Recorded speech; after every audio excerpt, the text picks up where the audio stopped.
Kosi, results 1-0, happy or not happy? Yeah, ngihappy mina. Your thoughts about the game? Yeah, igame abemnandi, especially iphethini ebidlalwe iKaizer Chiefs. Iyekwazi ukubhinda iPirate uthi ingakwazi ukoverlapa.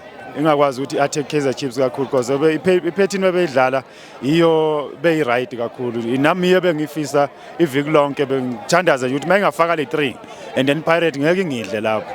So mayingafaka nje le 3 le emidlilini.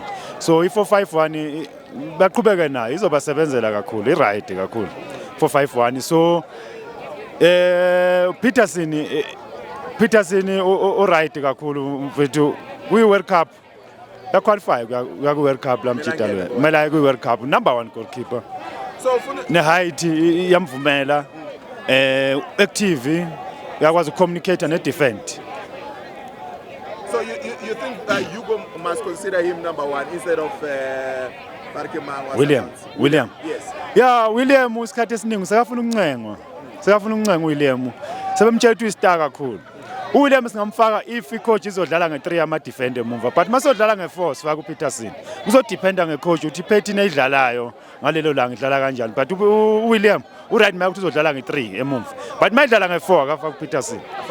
Yeah, uzokwazi uPeterson akwazi ukumashara le ya4 le ya. But mayidlala nge3 William number 5 vele uyidefender lamjida lo yakwazi ukudlala ibhola. So I heard Amapagania complaining about Uref today. What do you make of Ref? They say some of your players should have got a red card. What do you make of that? Yeah, ucoach ureferee mina ngimbone ejaja kahle. Kakhulukazi bayagest iKaizer Chiefs. Because amabhola bekhishwa iPirate ngaphandle. Bewathatha ewanika iPirate futhi again. So ureferee bekase side in the Pirates. Bengakhala nje abakhalayo. But thina besimjwayele vele abongile because MTN ubathi sebenzele. Ubasebenzele MTN sonke isikhathi uyo ohlala ebaningi. So lamhlanje babone ngathi akekho esayidini labo. Uzokwenzana if obosibisi bayawa obohoto bayawa bawisa ingane encane. Mina bengitshela ukuthi uMbappe lwamfana kanti akusiyo uMbappe uDuba. So bengithi ba edithile maybe. Bengithi uMbappe ngibona ukuwa kwabo bengitshela ukuthi uMbappe. So bantu uDuba ngithi edit maybe. Uyangithola?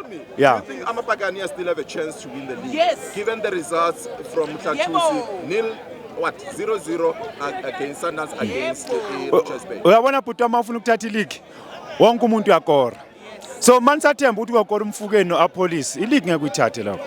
So wonke umuntu if uyakhumbula athi iPirate day ithatha ileague, ithatha kayi3.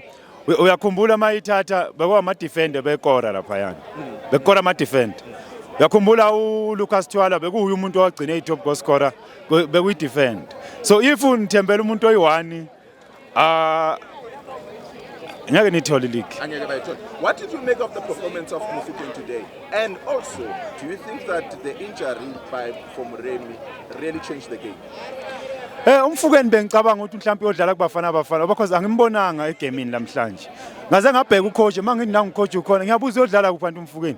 Ngaze ngambona mayithash ibhola nge14 minutes igame amayiqalile. Nge14 minutes bekalithatha nakhona waliqedwa liloza futhi emva kwalapho wacwila ke futhi washona phansi. Indaba iplan eKaizer Chiefs yibe beplane ngomfukeni. Umfukeni noApolice. Leso abefake umthetho ukuthi umthetho wena uzoba isecurity ungadlala ibhola. But he nearly cost you offs. Angithi userastile phela ubuya ku-injury. Bekawudlala ku-injury. Yeah, bekabuya ku-injury. Mina wonke umbuzo ozana ngizokuphendula. Awukho umbuzo engikuphendula. Ungangibuza noma ubani ngakuphendula ngayo. Ukulimala kaMuremi mina ubonile ukuthi indaba yami ayikho. Ngono ngizilimalise ngiphume. Uyangizwisisa futhi. Ngiyakutshela. Ukulimala kwakhe umbonile uzamile. Wathi bazothi ngiyayifake injalo angibuyele futhi. Waphinda wathi hayi ngiyahluleka. So mara umfana akabe right ayodlala iWorld Cup naye athola ama chance maybe akwazi ayozibonakalisa but if mawuhlula iDerby phela iWorld Cup isupport abantu abangaka naku iWorld Cup uthola bona the same but mayikusinda iDerby so which means uzobuyele ukuyo kwi-trip yakho ukuya eAmerica uyozibonela bo Beyonce bese uyabuya futhi ngoba cause ubungayanga uyodlala mawuhlula iDerby ikusinda uphathwa amacramp but kodwa into engiyijabulela iPirate engenzele yona kakhulu nalamhlanje ngiyabonga kakhulu Mapagania nokungifakela usibisi ngihlala ngimmemeza every day lapha kwenye channel uSibisi ukuthi ningifaleni uSibisi ngifuna ukuthi awe ngekhanda siyokora ngayo and kwenzeka the same umbonile different. Okay, wena mongatshela umuntu waseSpain uthi uSibisi defender of the season engayithatha serious iBetway ngakayithathe serious if umkhombisa ukuthi uSibisi defender of the season engabona ngathi ukuthi kushuthi iBetway into engekho useless mozotshela ukuthi uSibisi defender of the season. Thank you so much.